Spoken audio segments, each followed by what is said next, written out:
Hello, everybody. It's about that time.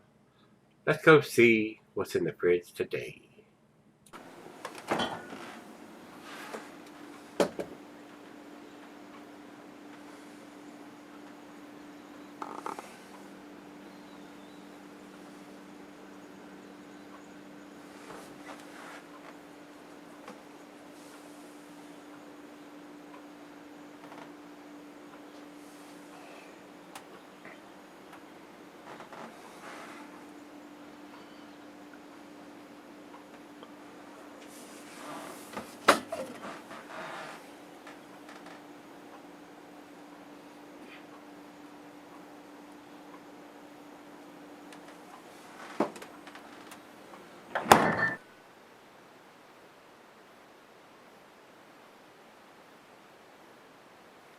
Hello, everybody. Welcome to Gregsbeerreviews. Today, I certainly do appreciate you stopping by. Today's beer, this is Bell's Two-Hearted Ale. Guys, y'all have seen this in my fridge for a long time. This was one of my favorite go-to beers when I could get it fresh, and that has been the problem over the years of getting this beer fresh. It seems like it takes 2.5 months for new editions of this beer from the time it's either bottled or canned to get here and go on the shelves. I don't understand what the delay and the lag there is. And I have heard from other people that even around Michigan, where this is brewed, that it takes a while. And I don't understand that. I mean, it just blows my mind that it takes that long to get a beer, especially an IPA or a double IPA on the shelf. My God, you're almost at the end of a shelf life before it shows up. And one of my subscribers told me, I don't know if it's true, but they're going to stop distributing this beer, or their beers, to this part of Virginia. So I don't know if it's all of Virginia or what's going on there, whether it's true or not, because you hear a lot of rumors about a bunch of things here and there, but I don't know. But, you know, if it's the case, it is what it is. I have no control over that, and if it disappears, it disappears. I'll find another go-to beer. There's a ton of them out there, guys. And I used to think this was a top-notch beer, and it is still a very tasty beer. But now that I've had all these New England-style hazy IPAs, they don't have this don't have the taste and aroma that those have. I like that big, super off the chain hop aroma and taste, and it doesn't have to be a clear beer for me. I used not to be a big fan of cloudy beers, but I am now. Them New England style beers have ruined me, and I love them. I wish I could get more of them here. Seems like the breweries around here want to produce a bunch of transitional stuff, and I understand that. They want to get the macro lager drinkers and those kind of people into something that's not going to blow their hair off or their socks off or anything like that. It's going to be a nice, easy drinking conversion. So, but me, I want something that's going to blow my hair back and my socks off, and it's going to be a super tasty beer. Those beers would have been too strong for me when I first got into it, and that's why they probably don't brew a lot of those. They're more into getting the transitional drinkers over into something a little tastier, a little better than what they are drinking. So, we're not going to make this a 30-minute video. Guys, I've reviewed this beer several times before. I think this is the first time that I've actually done a can. And the reason I'm doing this one, this was sent to me by Maverick. He has sent me a beer mail package before. This is the second one I think I've got from this gentleman.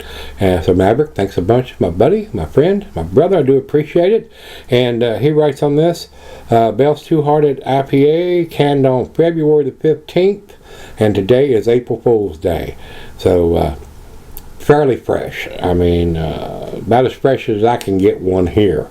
And 7% ABV, don't have the IBUs. They don't tell us that information a lot of times. And the hops are all Centennial.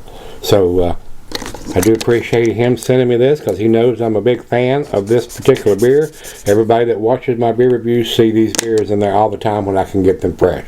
But a lot of times we'll go to the beer store, and actually the Grocers around here doesn't carry it. I have to go to either one of the craft beer / gas stations around, or I actually go across town to the craft beer store to pick it up, which is a 30-minute ride each way.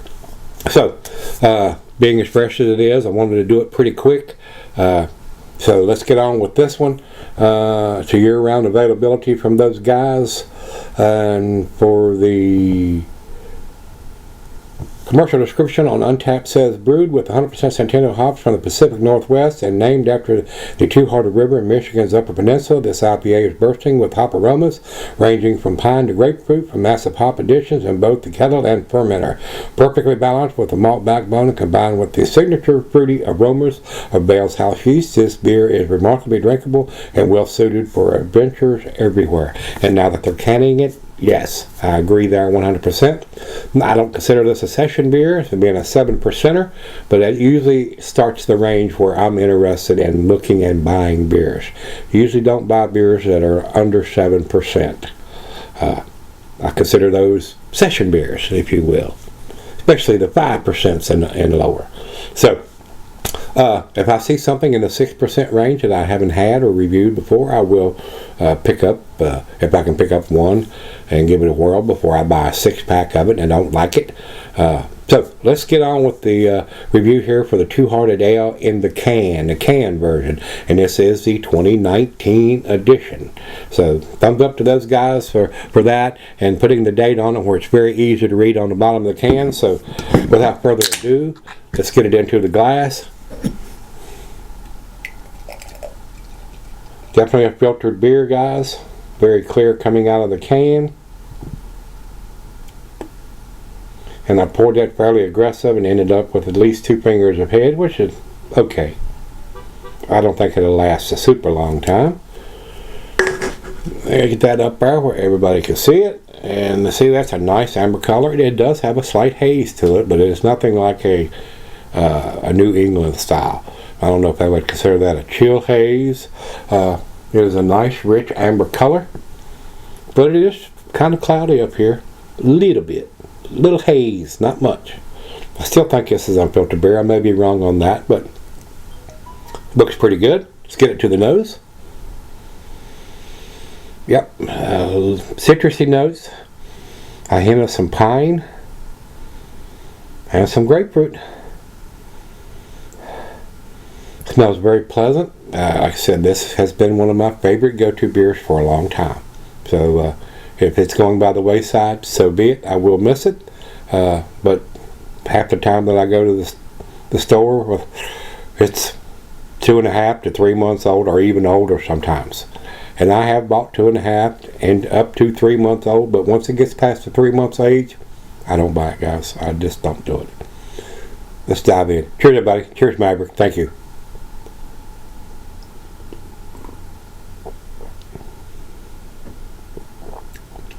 That is very tasty, guys.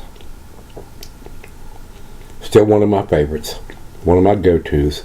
Something that doesn't cost an arm and a leg. I can usually pick up a 6-pack of this for $10.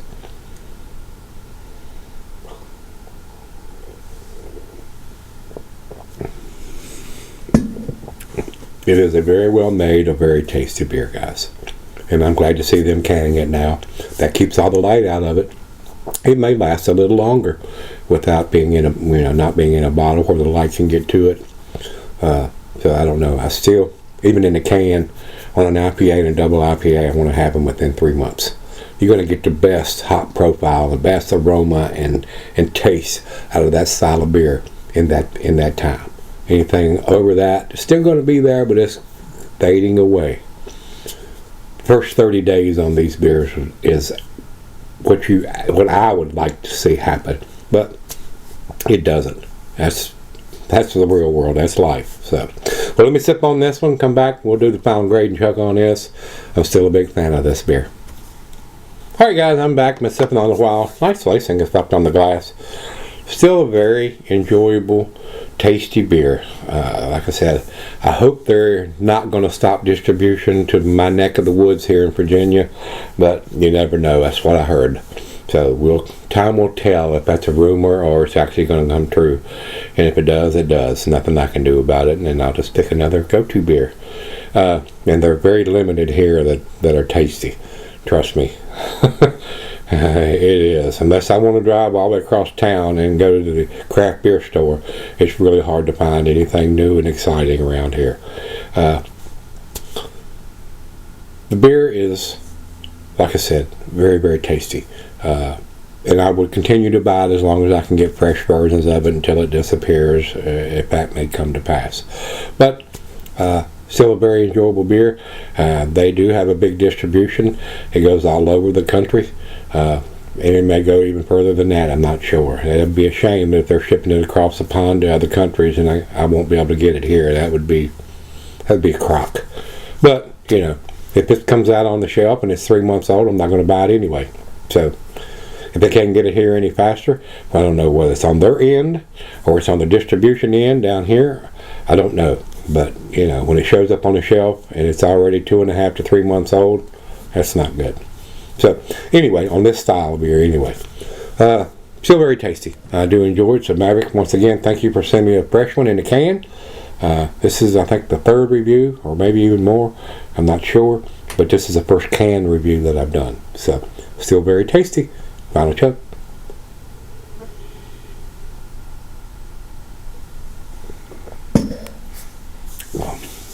Very delicious. Alcohol super well hidden. A nice hop aroma. It's not off the chain like the New England style beers are. It's not super cloudy, super hazy like those beers are, but still very tasty. Like I said, I will continue to buy it as long as I can get fresh ones until it's not available anymore, if that comes to pass. So, to me, guys, I'm going to grade it for what it is. It's very easy to see the date on the bottom of the can, which I think they were dating the back label on theirs. I'm not sure. Haven't looked in a while. But being in a can, that's a mini keg, guys. You guys can get this beer fresh. Consider yourself lucky because I can't here. I'm on the fence between an A- and an A. I believe I'm going to give it to A-, but it's kicking the door down on the A. 94 for me on this one, guys. Over to Beer Advocate, they say 4.27, also in their A- range. And final check-in over to Untapped, they have it at 3.97, which is in their B+ range. I think it's a tad better than that. Not a lot, but a tad better than that. 10 years ago, this would probably have been a 10 beer to me, guys, but with all the new styles and all these breweries producing these cloudy, hazy New England styles, it doesn't hold a candle to those beers. But it is what it is, and I still enjoy it. So if you've had the canned version of the Bell's Two Hearted Ale, let me know what you think. Till we meet again, let's go see what's in the fridge.